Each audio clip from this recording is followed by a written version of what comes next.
মুম্বাই ইন্ডিয়ান্সের অধিনায়ক বদল হওয়া নিয়ে বিতর্ক চলছে।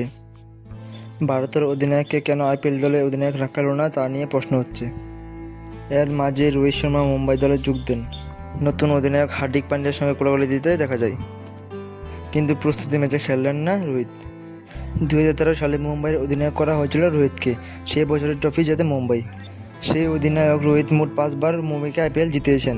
সেই অধিনায়ককে সরিয়ে দায়িত্ব দেওয়া হয় হার্দিককে। তাতে দলের মধ্যে মনোমালিন্য হয়েছে বলে অনেকের মধ্যে ধারণা।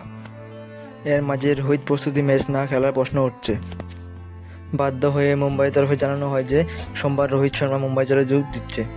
তিনি একটি বিশেষ ধরনের প্রস্তুতি নিচ্ছেন, নেট ব্যাট করছেন, শক্তি বৃদ্ধি করছেন।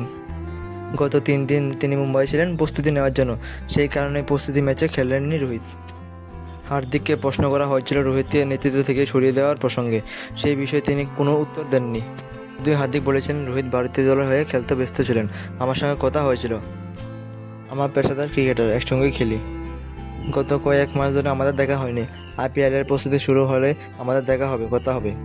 গুজরাট টাইটান্সের বিরুদ্ধে প্রথম ম্যাচ মুম্বাইয়ের, আহমেদাবাদে হবে সেই ম্যাচ।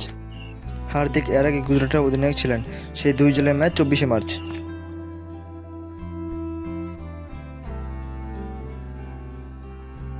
ভিডিওটা কেমন হয়েছে অবশ্যই ভালো লাগলে like, comment, share and subscribe করে দেবেন।